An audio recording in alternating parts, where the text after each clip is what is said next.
Alright, what's going on, you guys? Welcome to Real Madrid Hub again. I'm your host, Dr. Jota. Today we will be talking about three topics, okay? Three topics, very specific because they are very related to the games last night. I'm referring to England, of course, a nice win over Senegal. And then we will be talking about as well another thing that happened to Raheem Sterling, the reason why he left the World Cup. And that is that way. It is a very, very sad reason because unfortunately, lately has been happening to multiple different soccer players. And that's not good, man. But anyways.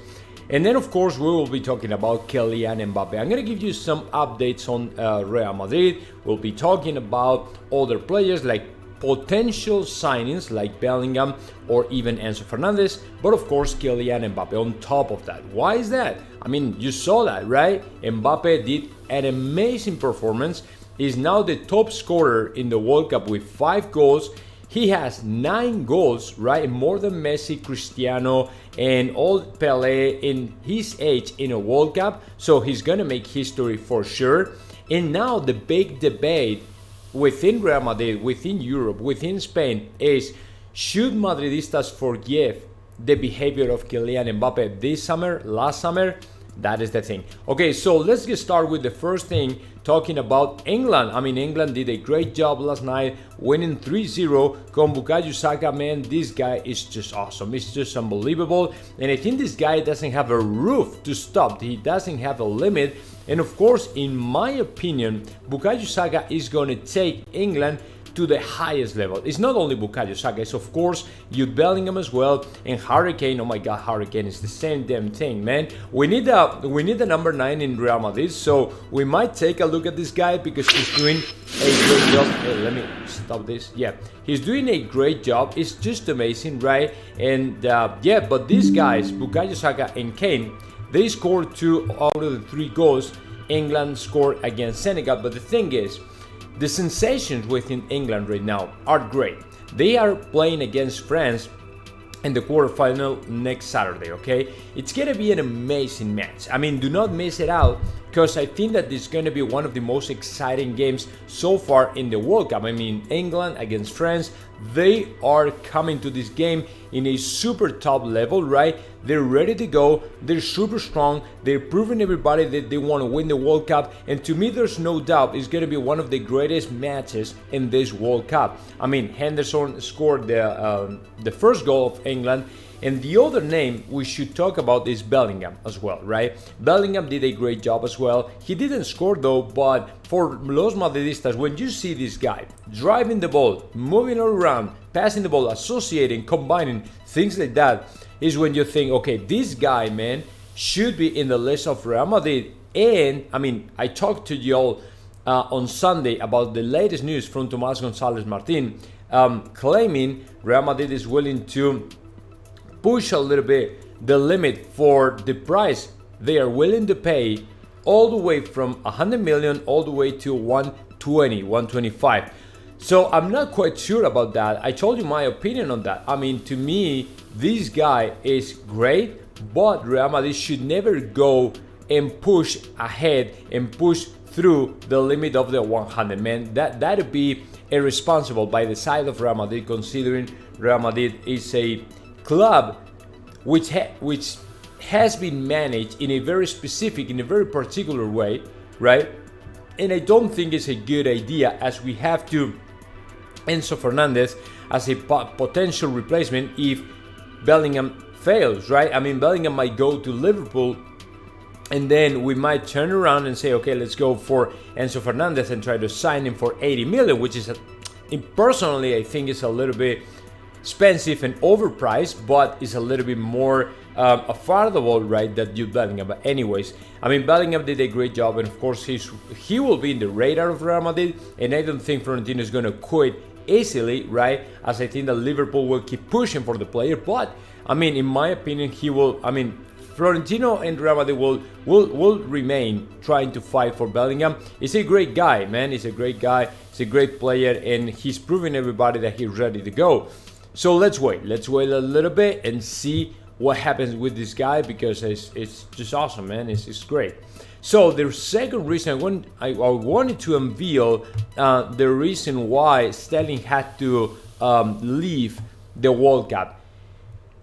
During the World Cup, during the game, I think Raheem Sterling's family, right, in their house, they were invaded, right? I mean, I don't know, probably thieves or I don't know, bad people, really bad people got into his house, and of course, that's why he left. Of course, this is something that has been happening not only in England, but in Spain as well. I mean, they've been assaulting the houses of soccer players while they are playing, or I mean, away or at home sometimes, because they know there's nobody in. Nobody, or in the worst case scenario, right? I mean, the family is still there. Family, super little kids, probably wives and stuff like that. And they know that. They are aware the player cannot do anything. And let me tell you something else. I mean, even if the player is in the house, it's not a problem for them, as you saw to Aubameyang. I mean, they attacked him directly, right? Like punching him or striking him with a bat or something. So they don't care about that. And that is pretty sad, man, because Raheem Sterling should be there. Should be in the World Cup, just playing, having some fun and stuff like that. So I don't know why is this happening all across the world. I mean, it's not only in Spain or England, but I mean, Germany. I think that Germany, what player was the German player who suffered this thing? I can't recall, but it was big deal, man. It was big deal. So yeah, that's the thing. Let's see what happens, man. But I mean, I wish the best to Raheem Sterling. Hopefully nothing happened to his family. Apparently nothing happened to their family, but you never know, man. With these people, it's nuts. It's nuts. Okay.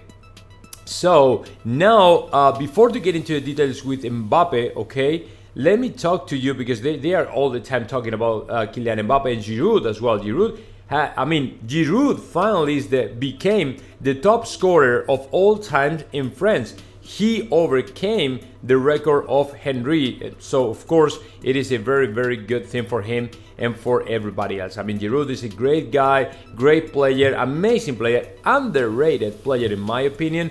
And that's great, man, that's great. Oh yeah, and the good news for Neymar is he will play against South Korea when nobody was expecting for him to play until the quarterfinal if Brazil was able to reach the quarterfinal. But he will, and that's great. That's awesome, man. I'm so happy for him. That's good for the World Cup, and that's good for the show and for everything else, okay?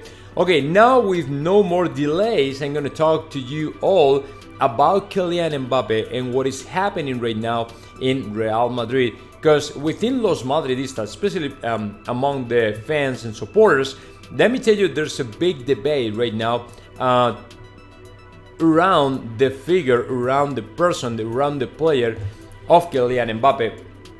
Why?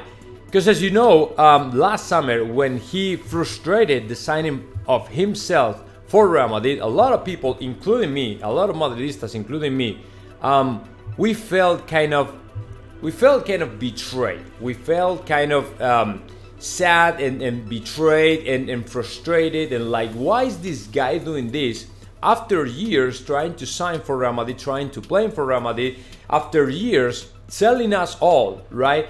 His dream was to play for Real Madrid, and finally he frustrated. It was himself, nobody else. He changed his mind and he accepted the offer from PSG, and that's why a lot of Madridistas, we went nuts. Why? Because we couldn't understand. I mean, a guy who has been trying to say to the world he wants to play for Real Madrid, who wants to be like Cristiano Ronaldo. Real Madrid is the club of his dreams when he was a kid and stuff like that. And all of a sudden he changes his mind and then he stays in Paris. Yeah, it's pretty obvious though. He only signed a contract for 2 years. Only 2 years. That means the player wants to leave, right? And he only wants to, in my opinion, he only wanted to remain in Paris for playing the World Cup of Qatar because he's the image or something like that, and Al Khelaif is the president, but that's it. There's no other reason. There's no other reason. So, but the problem is we were counting on him, right? And he didn't come through. And that is what made us nuts, right? But now the thing is, should we pardon? Should we forgive Kylian Mbappe and say, okay, just come to Real Madrid and play. He's arguably one of the best in the world, man. So what we've been talking about is within the Madridismo, within the fans, we think, okay, we do not have to take decisions based on our pride, based on our thoughts, based on our feelings, right? And Florentino Perez is a person who has been rehiring Madridistas, former Madridistas for Real Madrid, when we all know he didn't like them, right? So based on that, right, I would say Florentino Perez will be ready to go and ready to say, no, we are going to think like, okay, what is the best for Real Madrid? To have the best players in the world, isn't it? Okay, then we have to sign, or we have to try to sign Kylian Mbappe right quick and right now. You know what I'm saying? So there are a lot of people out there thinking Mbappe at some point within the next 3 months will say something to the world to let the people know he wants to leave PSG and he wants to join Real Madrid, right? So yeah, I would say, man, there's a lot of chances for him to be linked and attached to Real Madrid again, for sure. I'm pretty sure of that, and that is something that is going to happen. I'm pretty sure of that, but we will have to wait still. I mean, he's a great player. I think that he's 100% just focused on the World Cup and that's it. But my opinion is, yes, something is going to happen and he will be attached to Real Madrid again. He'll probably is thinking that every single or anything that happened in the past, right, in the summer, we will forget and we will forgive him because we really want to have him in the squad and that's it. So yeah, if you ask me, man, I think that Mbappe will end playing for Real Madrid. I'm pretty sure of that. So that is my video today, guys. I hope you liked it, and of course, enjoy and subscribe, and see you in the next one.